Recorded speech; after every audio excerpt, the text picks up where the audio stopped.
할렐루야. 오늘 또 하나님의 은혜와 평강이 여러분 가운데 함께하기를 축복합니다. 어느 분이 이런 고백을 하신 적이 있습니다. 자기가 여러 종교를 믿어봤다는 거예요. 그런데 평범할 때는 다 나름대로 다 비슷비슷한 종교였더랍니다. 근데 그가 굳이 기독교를 믿는 이유가 결국 내가 어려움을 당하고 보니까 다른 데서는 아무리 찾아도 위로받을 길이 없었다는 겁니다.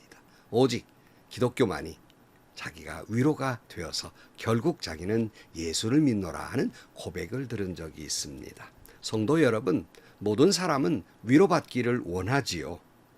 물론 사람들로부터도 위로받기를 원합니다. 남편으로부터, 아내로부터, 친구로부터, 부모로부터, 자식으로부터 위로받기를 원합니다. 그러나 여러분, 사람의 위로는 일시적인 것이고요. 또 그 관계가 조금만 틀어지면 그렇게 가깝게 위로해 주던 사람이 더 큰 상처를 주게 되어 있는 것입니다. 그러나 진정으로 영원히 변치 않는 우리의 위로자는 오직 주님이십니다. 주님같이 내 마음 아시는 분도 없고요. 주님같이 내 마음 만져주시는 분도 없습니다. 오직 오늘 또 사람에게 위로받기보다는 하나님께 위로받으면서 여러분 오늘 또 믿음의 길을 걸어가는 승리하는 여러분들이 되시기를 주의 이름으로 간절히 축원합니다. 오늘 아침 하나님께서 우리에게 허락해 주신 말씀은 예레미야 애가 1장 12절에서 17절 말씀입니다. 길 가는 모든 나그네여, 이 일이 그대들과 관계가 없는가? 주님께서 분노하시는 날에 내리신 이 슬픔, 내가 겪은 이러한 슬픔이 어디에 또 있단 말인가? 주님께서 저 높은 곳에서 불을 보내셔서 내 뼛속 깊이 들어가게 하시고 내 발 앞에 덫을 놓아서 걸려 넘어지게 하셨으며 나를 폐인으로 만드셔서 온종일 힘이 없게 하셨다. 주님께서 내가 지은 죄를 묻고 얽어서 멍에를 만드시고 그것을 내 목에 얹어서 힘을 쓸 수 없게 하셨다. 주님께서 나를 내가 당할 수 없는 사람의 손에 넘기셨다. 주님께서 내 청년들을 무찌르시려고 내게서 용사들을 모두 몰아내시고 나를 칠 군대를 일으키셨다. 주님께서 처녀 유다를 술틀에 넣고 짓밟으셨다. 이 일로 내가 우리 눈에서 눈물이 물처럼 흐른다. 내게 생기를 되돌려주고 위로하여 줄 이가 가까이 없다. 원수들이 우리를 이기니 나의 아들 딸들이 처량하게 되었다. 시온이 손을 들어 빌었으나 그를 위로하는 사람은 아무도 없구나. 주님께서 사방에 있는 적들을 시켜서 야곱을 치게 하셨으니 사람들은 예루살렘을 더러운 성으로 여기는구나. 아멘. 예레미야는 민족의 멸망과 예루살렘이 파괴돼서 폐허가 된 모습을 보면서 아이고 슬프다 하고 탄식했습니다. 앞에서는 제3자의 입장에서 바라보는 입장이고요. 오늘 본문은 이 예루살렘을 보면서 곧 그 아픔과 그 고통과 그 모든 문제가 자기의 슬픔으로 자기의 죄로 고백하기를 시작합니다. 12절 말씀. 길 가는 모든 나그네들이여, 이 일이 그대들과는 관계가 없는가? 주님께서 분노하시는 날에 내리시는 이 슬픔, 내가 겪는 이러한 슬픔이 어디 또 있단 말인가? 그러니까 지금 예레미야는 이 남유다의 죄로 말미암아서 예루살렘이 폐허가 되어버린 모습을 보면서 그것이 남유다의 죄라고 하는 말보다는 바로 그것이 자신의 죄로 받아들이고 그 슬픔이 자기의 슬픔으로, 그리고 유다의 그 아픔이 자기의 아픔으로 받아들이고 있습니다. 그러면서 지나가는 나그네를 붙들고 이야기하는 거예요. 이 예루살렘의 멸망이, 이 남유다의 멸망이 슬프지 아니한가? 아니, 이 모든 예루살렘의 죄와 너와는 무관하다고 너는 그렇게 말할 수 있겠는가 하는 이야기입니다. 여러분, 이 말씀을 하면서 지난 시간에도 말씀드렸습니다마는 한국교회의 아픔을 보면서 여러분 함께 아파하고 있습니까? 한국교회의 문제가 바로 우리 교회의 문제이고 바로 나의 문제임을 받아들이고 있습니까? 진정 우리는 한국교회에 대해서 평가하기도 하고 비난하기도 하지만 과연 나는 거기에서 제3자인가? 나는 전혀 거기와는 무관한 사람인가를 생각해 보아야 할 것입니다. 이런 사람들을 향해 주님이 일찍이 이렇게 탄식하셨습니다. 마태복음 11장 16절 말씀. 이 시대를 무엇에 비길까? 마치 아이들이 장터에 앉아서 다른 아이들에게 이렇게 말하는 것과 같다. 우리가 너에게 피리를 불어도 너희는 춤을 추지 않았고 우리가 곡을 해도 너희는 울지 않았다.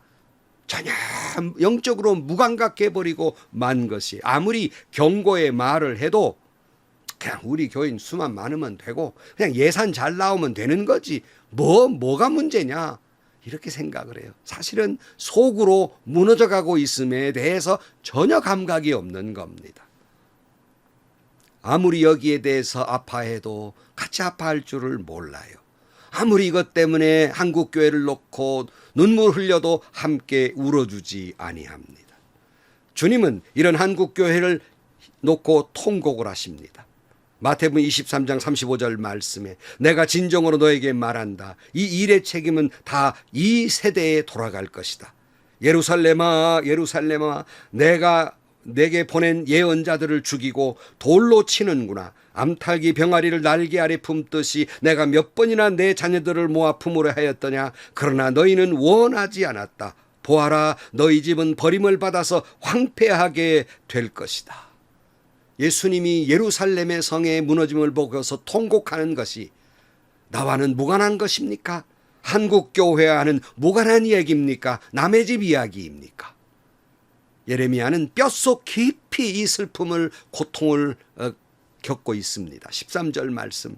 주님께서 저 높은 곳에서 불을 보내셔서 내 뼛속 깊이 들어가게 하시고 내 발 앞에 덫을 놓아서 걸려 넘어지게 하셨으며 나를 폐인으로 만드셔서 온종일 힘이 없게 하셨다. 여러분, 우리는 이 말씀을 보면서 예레미야 애가를 보면서 그것이 곧 나의 이야기이고 그것이 곧 우리 교회에 대한 이야기이며 그것이 한국 교회에 대한 말씀이라고 정말 뼛속 깊이 그 고통과 아픔과 괴로움을 느껴야 하고 슬퍼해야 한다는 말씀입니다.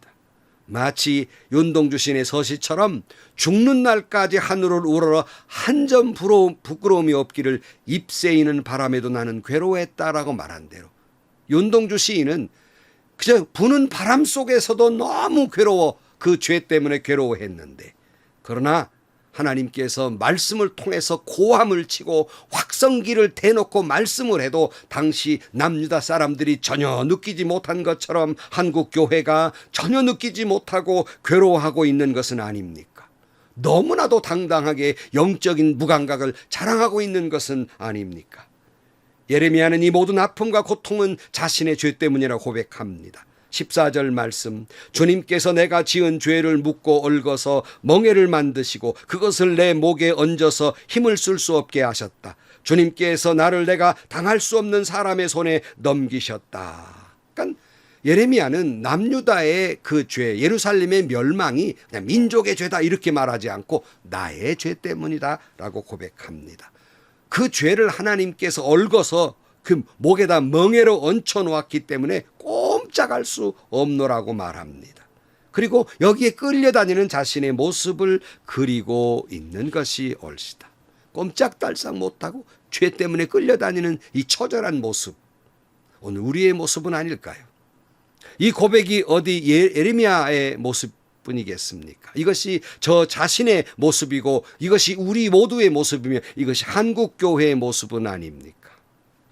앞을 보아도 뒤를 보아도 우리 자신의 죄와 한국교회의 죄로 인해서 이미 어떻게 할 수 없는, 손을 쓸 수 없는 상태에 있음을 우리는 부인할 수 없습니다.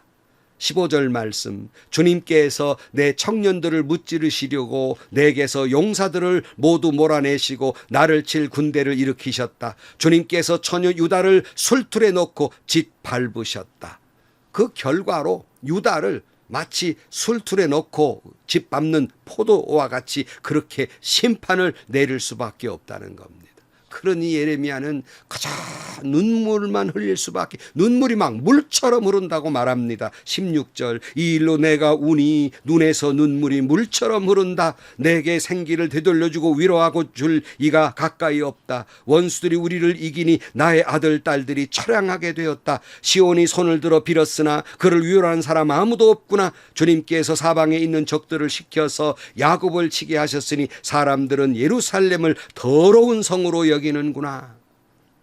어디서 우리가 위로를 받을 길이 있겠습니까? 사방으로 적들 뿐이고, 앞으로 이런 한국 교회에 우리 후손들이, 우리 자녀들이 어떤 교회의 모습으로 신앙생활 할 것인가? 눈물이 앞을 가릴 수밖에 없습니다. 사방에서 예루살렘을 더럽게 여깁니다. 여러분, 이런 이야기는 결코 즐거운 일이 아닙니다. 정말 힘들고 어려운 이야기이지만 이 예루살렘 모습을 보면서 오늘 이 모습이, 이 슬픔과 고통과 아픔을 겪고 있는 이 이야기가 오늘 한국교회 이야기이며 오늘 우리 교회 이야기이며 오늘 나의 이야기입니다. 온 사방이 한국교회를 비방하는 소리가 들립니다. 한국교회를 더럽게 여깁니다. 토하고 싶다고 말합니다. 종교 중에 가장 신뢰를 있는 종교가 무엇이냐고 물었더니 곧 기독교라고 대답합니다. 가슴이 터질 듯한 고통을 느낍니다. 아무리 이 말씀이 한국교회를 향한 말씀이라고 외쳐도 들으려 하지 않습니다. 외면해버립니다. 아파하지 않습니다. 슬퍼하지도 않습니다. 아까 말씀드린 대로 우리 교회 교인 수가 많고 우리 교회 예산만 잘 나오는데 그런 엉터리 같은 소리가 다 있습니까? 은퇴하신 목사님 노파심이지요. 이렇게 말할 수도 있습니다. 아무리 울어도 함께 울어주지 않습니다. 아무리 아파해도 함께 아파해주지 않습니다. 한국교회는 점점점 죄에 대해서 무감각해지고 있습니다. 하나님 말씀이 들리지 않습니다. 회개할 줄 모릅니다. 죄를 깨달을 줄도 모릅니다. 더 나아가서 한국교회의 죄가 바로 나의 죄이며 우리 교회의 죄라고 하는 사실을 기억하면서 한국교회를 향한 메시지가 나를 향한 메시지로 듣지 아니합니다. 나와는 무관하게 듣습니다. 혹시 한국교회가 그럴지 몰라도 우리 교회는 아니고 나는 아니고 라고 생각을 합니다. 여러분, 심판은 뚜벅뚜벅 다가오고 있습니다. 그러나 많은 목회자들이, 많은 장로님들, 리더들이 평안하다, 평안해, 잘 되고 있는데요, 평안하다, 평안하다 라고 말합니다. 예레미야 28장에서 거짓 평안을 전하는 아나니아는 죽임을 당합니다. 이렇게 아직도 회개할 줄 모르고 평안만을 외치는, 거짓 평안을 외치는 교계 리더가 있다면 곧 아나니아의 심판을 받게 될 것입니다. 데살로니가전서 5장 3절 말씀에 사람들이 평안하다, 안전하다 하고 말할 그때에 아이를 뵌 여인에게 해산의 진통이 여는 것과 같이 갑자기 멸망이 그들에게 닥칠 것이니 그것을 피하지 못할 것이다. 거짓 평안을 전하는 여러분, 곧 심판은 갑자기 닥치게 될 것입니다. 사랑하는 성도 여러분, 우리는 예레미야의 이 눈물과 아픔을 함께 느껴야 하겠습니다. 한국교회의 죄는 곧 우리 교회의 죄며 나의 죄입니다. 한국교회의 죄를 말할 때 그 말씀에 대해서 조소하고 비웃고 또 수모를 주가면서 한국교회 잘 되고 있습니다, 평안합니다, 평안합니다, 아직도 그렇게 말하는 사람에게는 아나니아의 죽음의 심판이 임하게 될 것입니다. 그러나 여러분, 저는 절망하자고 이렇게 말씀드리고 있는 것이 아닙니다. 그 처절한 죄를 깨닫고 깨달을수록, 슬퍼하며 슬퍼할수록, 아파하며 아파할수록 우리는 빨리 주님께로 돌아갈 길이 열리게 되는 것이고 한국교회는 회복하게 된다는 말씀입니다. 우리 신앙인이 죄로 인한 깊은 절망은 하나님께로 빨리 가는 최선의 길이고 바로 그것은 최고의 희망이 될 것입니다. 기도하시겠습니다. 하나님 아버지, 저 자신을 비롯해서 한국교회의 부끄러움을 무슨 말로 다 할 수가 있겠습니까? 그럼에도 불구하고 예레미야 애가의 본문의 내용은 나와는 무관하며 우리 교회는 무관하며 한국 교회는 무관하다고 생각하는 분들에게 주님 깨닫게 해주시고, 스쳐 지나가는 바람 속에서도 하나님 앞에 부끄럽게 살도록 괴로워했던 시인처럼 하나님께서 그렇게 외치는데도 무감각한 어리석은 영적인 그러한 무감각한 죄를 짓지 않게 해주시고, 뼛속 깊이 아픔을 느끼면서 회개하고 한국교회가 돌아오게 하시고, 하나님의 은혜가 넘쳤던 그 시절로, 그 은혜가 축복이 넘쳤던 그때로 다시 한번 회복되게 하여 주옵소서. 예수님의 이름으로 기도하옵나이다. 아멘. 이 말씀을 들으면서 불편하시죠? 무엇이 즐겁겠습니까? 아프지요. 괴롭죠. 그러나 하나님이 오늘 이 말씀을, 이 아침에 이렇게 말씀을 서로 나누게 하신 것은 깨닫게 하시려는 의도가 있는 것이 아니겠습니까? 저는 은퇴 목사이기 때문에 이런 눈치 저런 눈치 보지 않고 여러분에게 드리는 말씀이에요. 현역 목사님들은 걸리는 게 너무 많아서 이렇게 말씀하기가 어렵습니다. 성도 여러분, 그리고 목사님 여러분, 장로님 여러분, 한국교회를 놓고 아파하십시오. 같이 눈물을 흘리십시다. 아파할수록 빨리 주님께로 돌아가게 됩니다. 회복될 것입니다. 다시 한번 은혜가 넘치는 한국교회가 되고 여러분 교회가 될 것입니다. 행복하시고요. 좋은 일이 가득한 하루가 되시기를 주님의 이름으로 간절히 축원합니다.